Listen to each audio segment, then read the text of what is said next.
Hello everyone, welcome back to the channel.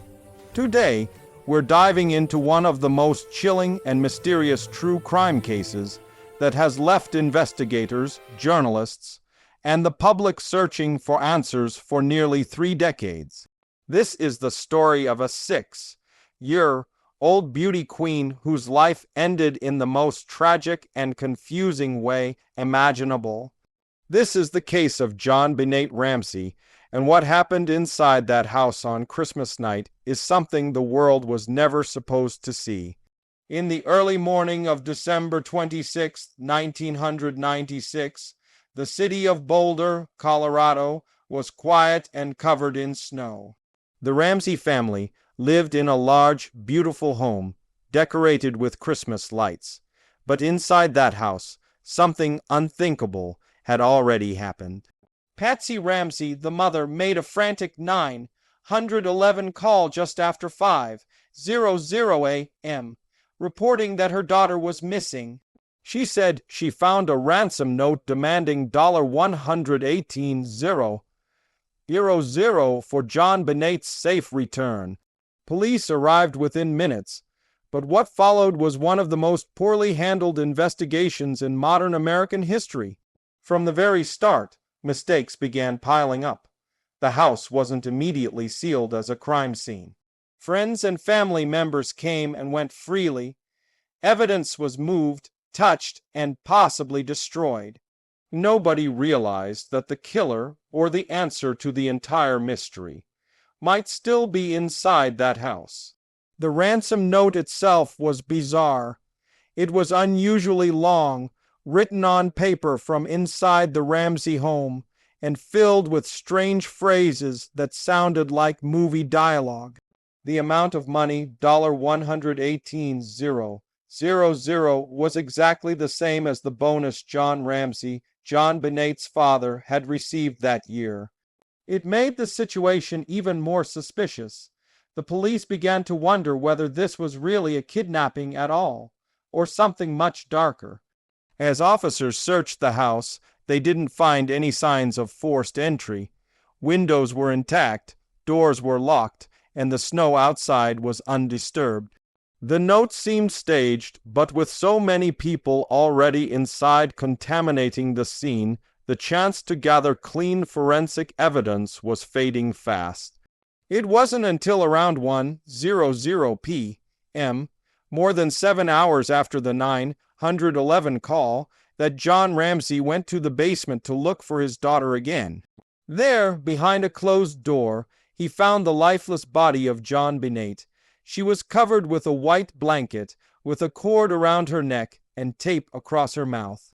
The basement became the real crime scene, but by then it was too late. Every possible clue was compromised. The autopsy revealed horrifying details. JonBenét had been strangled and suffered a blow to the head. There were also signs that she might have been sexually assaulted, but the evidence was conflicting.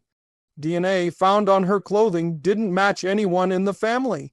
Some believed it came from an unknown intruder, while others thought it was simply contamination from the factory where the clothing was made. From that moment, the case took on a life of its own. The media turned the Ramsey family into a spectacle. News outlets painted Patsy and John as either grieving parents or cold-blooded killers. Every expression, every public statement, every photo was dissected. People asked how a kidnapping could turn into a murder inside a locked home.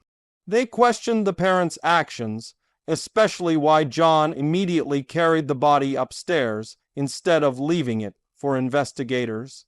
For years, theories divided the nation. One theory said the parents did it, perhaps in a fit of rage or by accident, followed by a desperate cover-up. Another theory said an intruder broke in, committed the crime, and escaped unnoticed. A third theory pointed toward the Ramsey's son, Burke, who was only 9 years old at the time. But there was never enough evidence to prove any theory completely true. The ransom note became one of the most analyzed pieces of evidence in American legal history.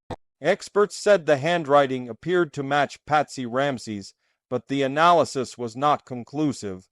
Linguists noted that the note's tone was personal and emotional, not like something a stranger would write. The author seemed to know intimate details about the family's life that made investigators suspicious, yet no one could prove it. Meanwhile, the Boulder Police Department struggled with internal conflict.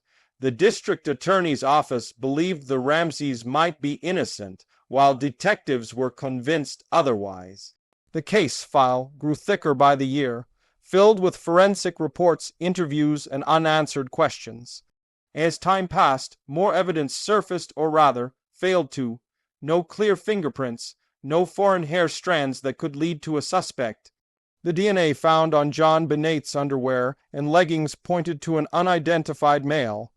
But technology in the late 1990s wasn't advanced enough to find a match. That DNA became the center of every theory for decades. In 2008, more than 10 years after the murder, modern DNA testing was performed again.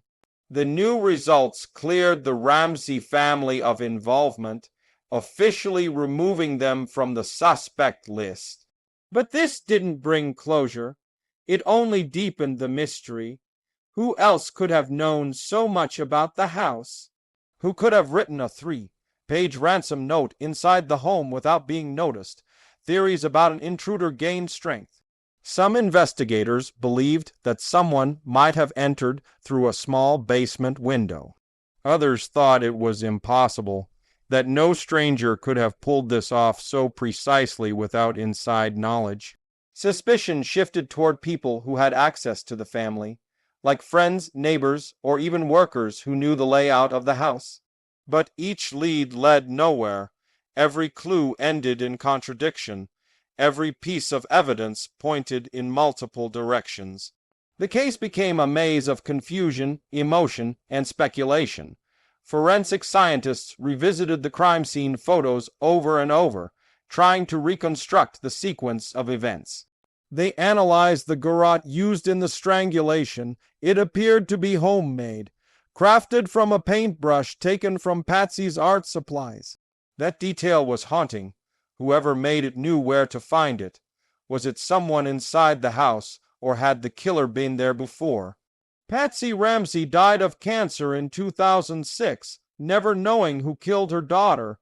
John Ramsey continued to fight for his family's innocence, giving interviews and demanding justice. But the truth remained out of reach. The case stayed open, the questions unanswered, and the world kept wondering what really happened inside that house on Christmas night. Years later, documentaries, books, and podcasts tried to piece together the puzzle. Some focused on the ransom note, others on the DNA, others still on psychological theories. But every version ended the same way, with speculation, not proof. One of the most haunting aspects of this case is how close the truth might have been. Inside that house were only a few people: the mother, the father, and the son. No evidence of forced entry. A ransom note written inside the home. A crime that happened overnight without any noise or witness. Everything pointed to someone within those walls, and yet no one was ever charged. Over time, the world moved on, but the case never truly died. It became a mirror reflecting the flaws of forensic investigation, the dangers of media trials, and the emotional devastation of losing a child. The name JonBenét Ramsey became a symbol, not just of tragedy, but of mystery, failure, and unanswered truth. Even today, new DNA technologies and artificial intelligence are being used to re-examine the case. Investigators hope to extract hidden genetic markers from the old evidence, perhaps revealing the identity of the unknown male once and for all. But until that happens, the truth remains buried beneath layers of confusion, mistakes, and time. Inside that house, on that cold December night, something unimaginable happened. A crime so dark that it shook the world's faith in justice. It wasn't just about one family's loss. It became a lesson in how fragile truth can be when hidden behind power, fear, and secrecy. Every time we look back at this case, we realize how easily evidence can be manipulated, how quickly narratives can shift, and how the truth can be buried under media noise. The real tragedy is not only what happened to JonBenét, but how the system failed her. From the moment that first 911 call was made to the last piece of evidence packed away in a dusty box. To this day, people still debate what really happened. Was it a kidnapping gone wrong? Was it an accident covered up by fear? Or was it something more sinister, a deliberate act of violence that was hidden from the world? No one can say for certain. But one thing is clear, the truth was never meant to be found easily. Someone, somewhere, tried to hide it. Maybe to protect someone, maybe to protect themselves. Inside that crime scene, the evidence tells a story, but not the full story. There are gaps, missing pieces, and questions that echo through time. Every fingerprint, every fiber, every word in that ransom note still holds secrets. Secrets that have haunted investigators for nearly 30 years. And perhaps that's the darkest truth of all. The truth they tried to hide was not just who did it, but how easily we let the real answers slip away. Justice delayed becomes justice denied, and in the case of JonBenét Ramsey, justice has been waiting far too long. Even now, decades later, the image of the little girl with the golden curls and bright smile remains frozen in time, a reminder that behind every crime scene lies a human story, one that deserves to be told until the truth is finally uncovered. Thank you for watching. If you want to see more true crime stories and deep dives into real cases, don't forget to subscribe, like, and share this video.